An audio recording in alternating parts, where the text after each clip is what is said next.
Hello डिफेंड्स, welcome to my channel. फिलहाल यहाँ पर जेएसएससी एंड जेपीएससी के एग्जाम्स के बारे में बात करने वाले हैं।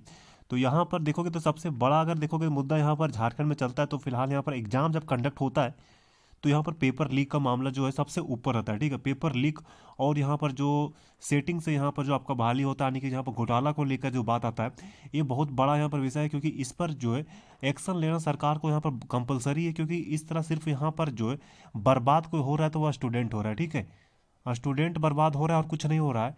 दिनों दिन टाइम निकलता जाता है, एग्जाम का प्रिपरेशन करते करते स्टूडेंट यहाँ पर जो है 5 से 10 साल तक निकाल देता है। लेकिन जो है यहाँ पर ये सब चीज़ बंद नहीं होता है। ठीक है, तो इसको यहाँ पर बंद करना चाहिए, मोस्ट नेसेसरी है।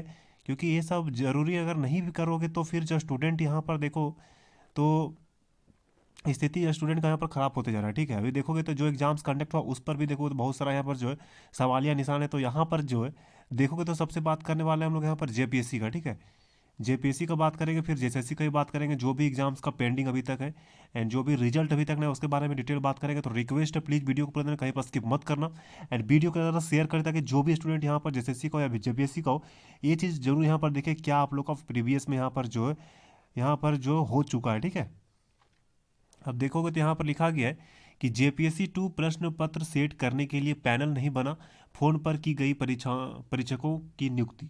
अब यहाँ पर देख सकते हो कि यहाँ पर पैनल बना ही नहीं, यहाँ पर फोन पर ही यहाँ पर जो है परीक्षकों की यहाँ पर नियुक्ति यहाँ पर कर दिया गया।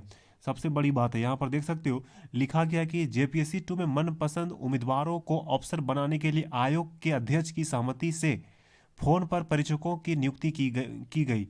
अब देख सकते हो यहाँ पर फोन पर ही यहाँ पर सब कुछ मैटर यहाँ पर सॉल्व करके यहाँ पर जो है इसका यहाँ पर जो है परीक्षकों के यहाँ पर नियुक्ति करवा दिया गया। ठीक है, फिर बनारस के महात्मा गांधी काशी विद्यापीठ और आसपास के क्षेत्रों से नियुक्त किए गए परीक्षकों में अनेकों को नियुक्ति पत्र भी नहीं दिए गए, उनके नियुक्ति पत्र आयोग में ही पड़े रहे।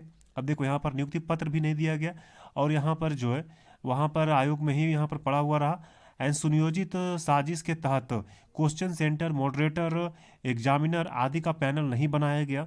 इतना ही नहीं, नियुक्त घोटाले के अंजाम देने के उद्देश्य से कॉपियों को कोडिंग और डिकोडिंग का काम भी निजी कंपनी को दे दिया गया। यहाँ पर देख सकते हो कि यहाँ पर जो कोडिंग डिकोडिंग का जो काम था वह जो यहाँ प्राइवेट कंपनी को यहाँ पर सौंप दिया गया। एंड सीबीआई ने जेपीएससी घोटाले की जांच रिपोर्ट में इन तथ्यों का उल्लेख किया है। ये जो आप लोग यहाँ पर देख रहे हो ये सीबीआई का रिपोर्ट में ये सब यहाँ पर जो निकल कर आ रहा है। क्योंकि देखो एग्जाम है, मतलब क्या एग्जाम ले रहे हो तो आप फेयरनेस दिखाओ। एग्जाम में फेयरनेस नहीं दिखाओगे तो कभी ना कभी उसका जो है यहाँ पर जो न्यूज़ निकल कर आता ही है। लास्ट में यहाँ पर देखो जेपीएससी 2 आज का मैटर नहीं है, मे भी यहाँ पर 2005 का है। एंड यहाँ पर देख सकते हो अभी तक यहाँ पर मामला चल ही रहा है। ठीक है, तो ये सब सॉर्ट आउट होने में बहुत टाइम लग जाता है। इसीलिए रिक्वेस्ट है यहाँ पर गवर्नमेंट से कि ये सब जो यहाँ पर जो है प्रोसेस जो भी यहाँ पर गलत तरीके से चल रहा है उसको सही तरीका से यहाँ पर जो है किया जाए। क्योंकि यहाँ पर मैं बोला, जो स्टार्टिंग में ही बोला मैंने कि कोई अगर बर्बाद हो रहा है तो स्टूडेंट ही बर्बाद हो रहा है और कोई यहाँ पर बर्बाद नहीं हो रहा है। एंड आप लोग जान रहे हो कि कैसे आप लोग यहाँ पर जो है ये सब कुछ यहाँ पर झेल रहे हो। सीबीआई ने जांच में पाया गया कि कॉपियों की कोडिंग डिकोडिंग का काम कम से कम उप समहर्ता स्तर की प्रतिनियुक्ति अधिकारियों द्वारा कराए जाने का प्रावधान है। यहाँ पर देखो क्या प्रावधान था, यहाँ पर कैसे करवाया गया। एंड जेपीएससी रूल में यह काम किसी दूसरे व्यक्ति या निजी संस्था द्वारा कराने का प्रावधान नहीं है। अब यहाँ पर जो जेपीएससी का रूल रेगुलेशन है उसके हिसाब से देखा जाए तो ये सब जो वर्क करवाया गया ये सब जो उसके दायरे में नहीं आता है, लेकिन फिर भी यहाँ पर करवाया गया। लेकिन तत्कालीन परीक्षा नियंत्रक जो यहाँ पर एग्जाम कंट्रोलर एलिस उषा रानी सिंह ने मनपसंद लोगों को अफसर बनाने के लिए यह काम एनसीएफ नामक निजी कंपनी को दे दिया। अब देखो यहाँ पर क्या हुआ, एक तरह देखोगे तो यह स्टोरी है। ठीक है, यह स्टोरी को मैं रीड कर रहा हूँ किस तरह करके घटना यहाँ पर जो है कैसे कैसे करके घटना यहाँ पर घटा है, आप लोग देखो यहाँ पर। लेकिन यहाँ पर देखो क्या नाम है, यहाँ पर एलिस उषा रानी सिंह मनपसंद लोगों को अफसर बनाने के लिए यह काम जो है कौन सा कंपनी, यहाँ पर देखो कंपनी का नाम है एनसीसीएफ नामक निजी कंपनी को दे दिया गया। इसके बाद एलिस उषा रानी सिंह और एनसीसीएफ के प्रतिनिधि धीरज कुमार के सहयोग से बड़े पैमाने पर गड़बड़ी की गई है। यहाँ पर देखो कितना बड़ा पैमाने पर गड़बड़ी की गई, आगे देखोगे तो आप लोगों को समझ में आ जाएगा। इसके पहले आप लोग को पता ही होना चाहिए कि इसके पहले जो यहाँ पर कंडक्ट हुआ था उसमें क्या था कि जो है 1720 कैंडिडेट को यहाँ पर जो है पास करवाना था प्री में, लेकिन वहाँ पर कितना करवाया गया 16,000 के अप्रॉक्स जो है वहाँ पर प्री में यहाँ पर जो है पास करवा दिया गया। अब यहाँ पर आगे देखोगे तो यहाँ पर मनपसंद लोगों को अफसर बनाने के लिए परीक्षकों की नियुक्ति भी मनमाने तरीके से की गई और प्रारंभिक परीक्षा पीटी की तरह ही जरूरत से ज़्यादा उम्मीदवारों को मुख्य परीक्षा में सफल घोषित किया गया। देखो यहाँ पर मैंने बताया ना आप लोग को कि यहाँ पीटी की तरह यहाँ पर जो मेंस एग्जाम में भी यहाँ पर सफल घोषित करवा दिया गया। एंड नियमानुसार रिक्त पदों के मुकाबले जो यहाँ पर जो आप लोग का नियमानुसार जो नियमावली बनता है उसमें देखोगे तो उसमें जो रिक्त पदों के मुकाबले यहाँ पर देखोगे तो 516 उम्मीदवारों का मुख्य परीक्षा में सफल घोषित करना था। जो यहाँ पर जो है क्राइटेरिया रहता है उसके हिसाब से देखा जाए तो 516 कैंडिडेट्स को यहाँ पर सिलेक्शन करना था। लेकिन अब यहाँ पर देखोगे तो 516 कैंडिडेट्स को सिलेक्शन करना था। सुनियोजित साजिश के तहत में पहले 561 उम्मीदवारों को सफल घोषित किया गया। इसके बाद दिसंबर 2007 में मुख्य परीक्षा को संशोधित रिजल्ट जारी किया गया। यहाँ पर देख सकते हो कि संशोधित रिजल्ट कब जारी किया था, 2007 आने देख सकते हो कब का ये मैटर है। जेपीएससी 2 आप लोग गूगल में सर्च करना कब कंडक्ट हुआ है, यहाँ पर आप लोग देख सकते हो। एंड अभी तक प्रोसेस यहाँ पर जो फिलहाल कोर्ट में यहाँ पर चल रहा है, सीबीआई का रिपोर्ट यहाँ पर देख सकते हो ये आप लोग का है। उसके बाद यहाँ पर देखोगे तो देखो यहाँ पर कितना 561 कैंडिडेट्स को यहाँ पर सफल घोषित किया गया। एंड इसके बाद देखो यहाँ पर दिसंबर 2007 में क्या होता है कि मुख्य परीक्षा को संशोधित रिजल्ट जारी किया गया। इसमें 804 उम्मीदवारों को सफल घोषित कर दिया गया। ठीक है, अब देखो यहाँ पर 561 लेना था लेकिन सफल कितना घोषित हुआ, यहाँ पर 804 कैंडिडेट्स को यहाँ पर जो है घोषित किया, सफल घोषित कर दिया गया। तो ये सब देख सकते हो कितना बड़ा यहाँ पर जो गड़बड़ी हुआ है। इसके पहले देखोगे तो प्री में करीब जो है 16,000 कैंडिडेट्स को यहाँ पर पास किया गया था, जिसमें कि जो वहाँ पर नियम है उसके हिसाब से देखोगे तो कितना वहाँ पर 1720 कैंडिडेट को ही पास करना था, क्योंकि वहाँ पर 10 गुना रिजल्ट ही देना था, लेकिन 16,000 दिया गया। एक बहुत बड़ा यहाँ पर देखोगे तो अमाउंट है। उसके बाद फिर देखोगे डाटा है, इसके बाद नीचे यहाँ पर जो कितना है 804 उम्मीदवार, 561 को ही लेना था लेकिन 804 उम्मीदवार को यहाँ पर जो है सफल घोषित कर दिया गया। एंड इसको नीचे यहाँ पर देखोगे तो परीक्षकों की नियुक्ति के प्रावधान का उल्लंघन सीबीआई ने जांच में पाया है कि जेपीएससी 2 में तत्कालीन अध्यक्ष दिलीप प्रसाद ने साजिश रचकर प्रश्न पत्र सेट करवाने को पैनल ही नहीं बनाया। अब देखो यहाँ पर प्रश्न पत्र सेट करवाने का कोई पैनल ही यहाँ पर नहीं बनाया गया। यहाँ पर जो है नाम भी देख सकते हो, तत्कालीन अध्यक्ष जो है दिलीप प्रसाद ने साजिश रचकर प्रश्न पत्र सेट करवाने वालों को पैनल ही नहीं बनाया गया। देख सकते हो कितना बड़ा लेवल पर घोटाला हुआ। तो देखो घोटाला जो होता है इसमें लॉस किसी को हो रहा है तो वह स्टूडेंट को हो रहा है, क्योंकि प्रिपरेशन करता जा रहा है, यहाँ पर टाइम निकलता जा रहा है, कोर्ट में मैटर चल जाता है। फिर होता क्या है कि यहाँ पर लंबा टाइम तक तैयारी करता है, फिर लास्ट में जो है थक हार के यहाँ पर लास्ट में छोड़ देता है कि हमसे जो है नहीं हो पाएगा, क्योंकि सिस्टम से लड़ते लड़ते लास्ट में स्टूडेंट जो है यहाँ पर छोड़ देता है। क्योंकि आपका एज क्राइटेरिया भी वही नहीं है ना, कि एज क्राइटेरिया आपका कि हम जो है 3 साल अगर जो है यहाँ पर कोर्ट केस होता है तो वो 3 साल आपको हम फिर से एक्स्ट्रा देंगे, वैसा तो नहीं होता है कि यहाँ पर जो है हम एक्स्ट्रा टाइम देंगे आपको।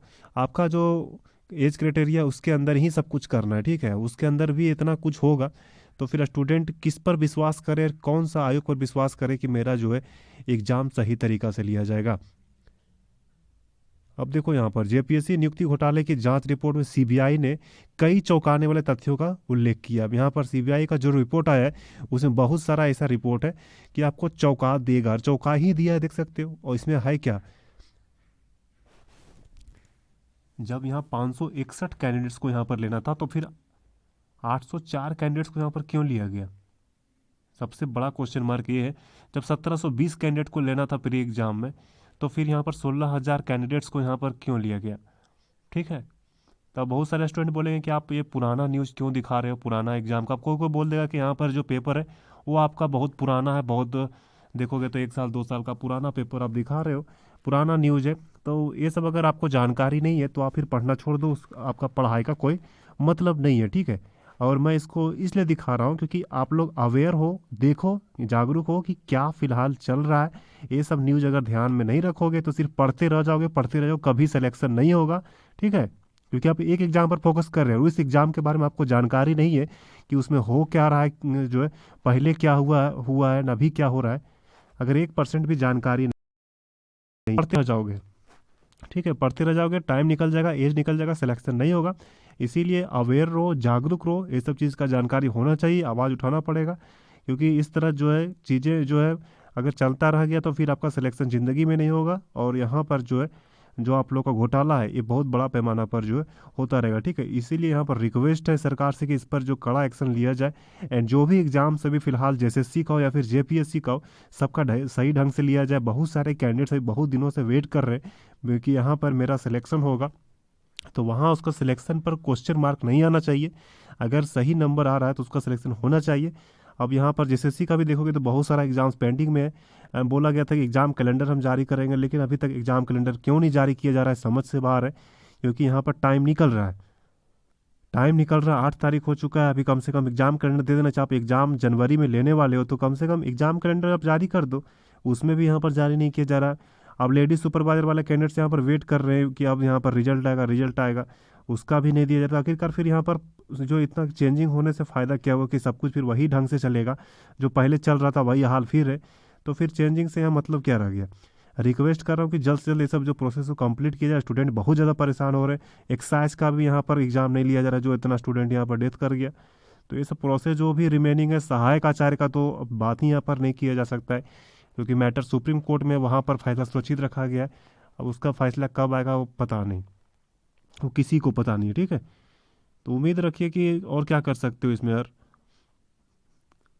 यहाँ पर प्रोसेस देख सकते हो किस तरह चल रहा है। सबसे बड़ा बात था यहाँ पर देख सकते हो कि 804 कैंडिडेट्स को यहाँ पर सफल घोषित कर दिया गया। 561 यहाँ पर मेंस में यहाँ पर लेना था, लेकिन 804 उम्मीदवार को यहाँ पर सफल घोषित कर दिया।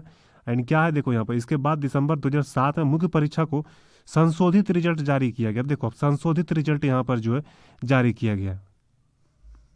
यहाँ पर जो है देख सकते हो सुनियोजित साजिश के तहत जो यहाँ पर जो है 561 उम्मीदवारों का सफल घोषित किया गया। इसके बाद फिर से यहाँ पर 2007 में क्या होता है, एक संशोधित रिजल्ट हम जारी करेंगे, उसमें 804 कैंडिडेट्स को फिर से हम बुलाएंगे। वाह, ऐसा कभी होता है? तो यही सब है, मैं आप लोग को दिखा रहा था ताकि अवेयर हो, जागरूक हो। ये सब चीज़ नहीं देखोगे तो पढ़ते रह जाओगे। अभी देख सकते हो सीजीएल का क्या हाल है, सीजीएल का स्टूडेंट लेकर परेशान हो रहे हैं।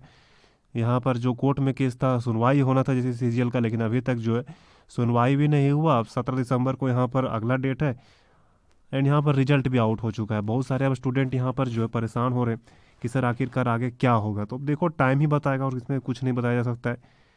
अब यहाँ पर देखोगे तो मैंने बताया है कि बहुत सारे कैंडिडेट्स यहाँ पर जो बहुत तरह से वेट कर रहे थे, लेकिन अब यहाँ पर रिजल्ट ही आउट कर दिया गया, तो फिर क्या कहा जा सकता है। और उम्मीद रखो 17 तारीख को यहाँ पर जो है हाई कोर्ट में यहाँ पर फिर से सुनवाई होने वाला है, उसमें क्या देखने को मिलता है, ठीक है। तो फिलहाल कोई भी अपडेट आप लोग का कोई भी एग्जाम्स का ऑफिशियल वेबसाइट पर जारी होता है। उम्मीद करेंगे कि जल्द से जल्द जारी हो जाए, जेपीएससी का भी स्टार्ट किया जाए। जेपीएससी का चेयरमैन का नियुक्ति क्यों नहीं किया जा रहा है समझ से बाहर है। जेपीएससी का चेयरमैन का आप नियुक्ति नहीं करोगे तो फिर एग्जाम कैसे कंडक्ट होगा, कैसे आप एग्जाम कैलेंडर जारी करोगे। तो ये सब जल्द से जल्द कंप्लीट किया जाए। स्टूडेंट परेशान हो रहे हैं, स्टूडेंट का यहाँ पर जो भी है माइंडसेट को समझा जाए, यहाँ पर जल्द से जल्द काम किया जाए। फिर वही चीज़ रहेगा तो फिर ये सब चेंजिंग होने से फिर फ़ायदा क्या रहेगा, इसीलिए बोल रहे जल्द से जल्द ये सब प्रोसेस को कंप्लीट किया जाए, ठीक है। तो चैनल को सब्सक्राइब कर लीजिएगा, कोई भी अपडेट आएगा मैं आप लोग को इन्फॉर्म कर दूंगा। एंड वीडियो पसंद, वीडियो को लाइक भी कर लीजिएगा, रिक्वेस्ट है प्लीज़ वीडियो ज़्यादा शेयर कर दीजिएगा, ठीक है। तो फिर मिलते हैं नेक्स्ट वीडियो में कुछ न्यू अपडेट का। Thank you.